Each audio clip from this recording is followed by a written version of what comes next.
Alright guys, so kind of ties into some of the other stuff we've been talking about recently about some changes to classes, and also ties up to a few people who wanted to do like double classes and why we're kind of not letting that happen, and how programming works. There's a bunch of stuff I'm going to cover in here that's going to be useful for pretty much actually everybody to kind of hear, and should be useful for you guys to start thinking about how and why you train in the way that you do currently, whether that should change, and why other people train in the way that they do as well. Okay? So the first thing, and I realised that my writing's one, terrible, and two, quite small, but I'm going to talk through all of these things, so if you can't quite make it out in the video, I'm sorry about that, but it's actually almost kind of more for me. I think hopefully you can read most of it, but I'll kind of read out and point out the bits as we go. The first thing we're going to look at is going to be this kind of continuum here, where on one end, we've got fun training, okay? Now fun is different for different people, okay? For me, fun training is like doing the workout Grace, 30 clean and jerks for time, okay? I enjoy Olympic lifting a lot. I'm a bit bigger and heavier than some people, which means I'm naturally better with a barbell, i.e. rubbish at gymnastics. So fun training for me is slamming some bars around, okay? On the other end, someone else that might be running. If you love marathons, you probably enjoy running, so that might be there as well. On the other end, we've got results, okay? And again, results is individual to the person of what result they want. If I want to be amazing at Grace, and I like Grace, cool, I'll just keep doing Grace and I'll get really good at it. To a point, obviously if you just train Grace, you'll also get fatigue and probably hurt yourself if you just do that. Because your body is not designed to just do one thing. But if I say I want to be good at CrossFit, but I'm already good at Grace, and I keep doing Grace, and I never do chest to bar pull-ups, and I never do muscle-ups, and then they come up in a competition and I stand there and I go, oh, I can't really do these, or I can only do a couple, then I've been training too much in the front end and I should be looking at those results, okay? Now I've put class and I've put programming on that scale, all right? So class is more on the fun end of training, okay? We get results from it, absolutely, but it's designed for a group of you. It is more on the fun end of the things, and that's fine. Like there's absolutely nothing wrong with that. There's a lot of good with that. For a lot of people, training is not a huge focus. It's a small aspect of their life, which is absolutely fine. It's good, and it's what 85% of our membership base is here for. It gets you guys moving, it gets you guys motivated, there's community around it, there's an awesome buzz and an atmosphere for it, and so it's more on the fun end of the spectrum, but it also gets us results. It gets us stronger, it gets us fitter, it gets us better able, hopefully, to do stuff outside of class.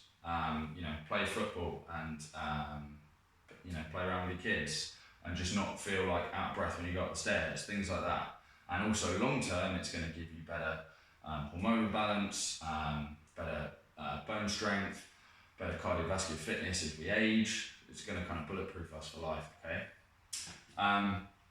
Programming sits much closer to the results end of things. Now it's not a specific point, it's actually a range here, because again, when we consult with people for programming, we talk to them about this kind of spectrum of like, well, what do you enjoy versus what do you want to do?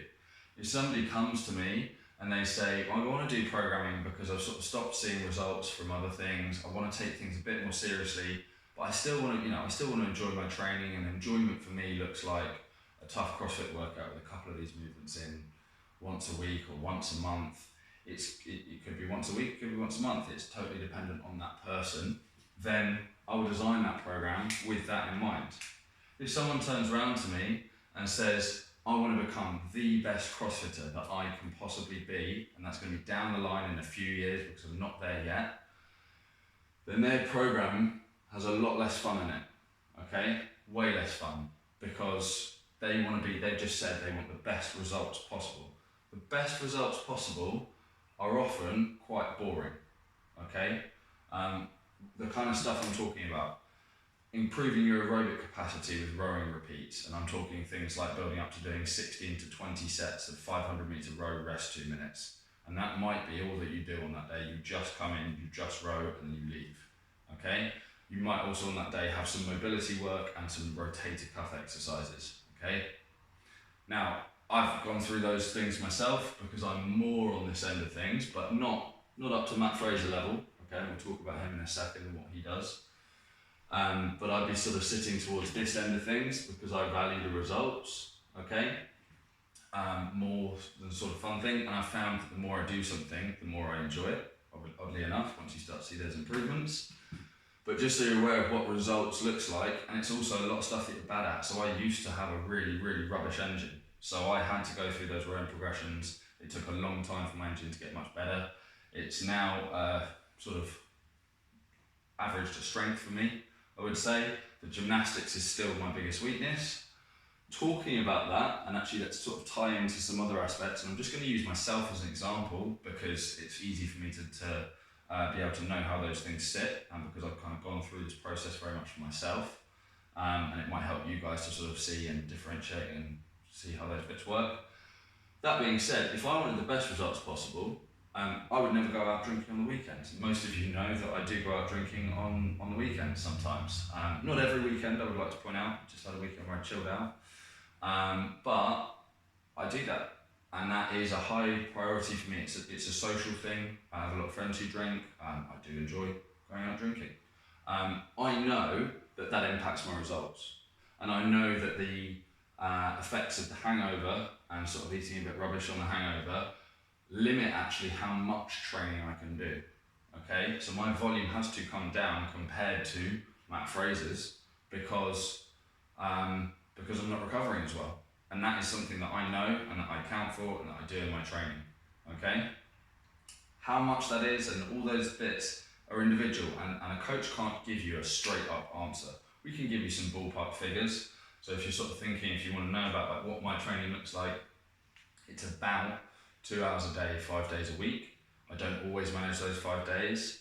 Sometimes if I'm feeling particularly tired, I will reduce my volume. I will maybe even knock a day off if I'm feeling particularly beat up, if I'm absolutely knackered. I don't just drive myself into the ground. And I've kind of learned that the hard way through injuries because I did used to do that. And I did used to try and do that. And I ended up with a knee injury that lasted for 3 years. And I've learned now to listen to my body rather than just trying to pound it to the ground the whole time. Okay? If we look at like Matt Fraser, he never drinks. I think I can't remember, he said he'd been sober like 12, 13 years. Okay, so I think that's literally no alcohol whatsoever. I know Rich Froning's talked about it, and he said that he might have a beer or two on his birthday and Christmas, that kind of thing. These guys are making sure that they're getting 9 hours of sleep a night. These guys are making sure that their nutrition is absolutely on point. Okay, they're eating real food all the time. They're using supplementation that they will have had advice on, that kind of thing, which allows them to train with that kind of volume. Okay. Now there are some other issues there around. There's a lot of people getting popped for PEDs, but I'm not even going to go into that one at the moment. But it's something to consider when you look at a lot of the elite people. Okay. There's nobody here pretty much who does that in our gym. All right. And so if you're not doing that, you really can't train like that. You can't be doing 6-hour sessions and things like that, and you shouldn't be. If you do shift work where your sleep patterns is being screwed around all the time, that has a huge impact on your recovery.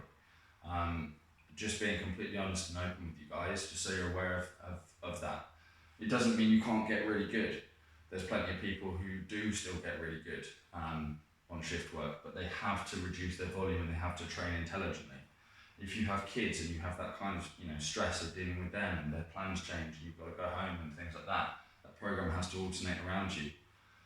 So one, that's a benefit of programming, is that we can actually work with that. Two, it's a benefit for people with class where it's like, okay, maybe I'm going to come in four times a week, so I'm going to train 4 hours a week.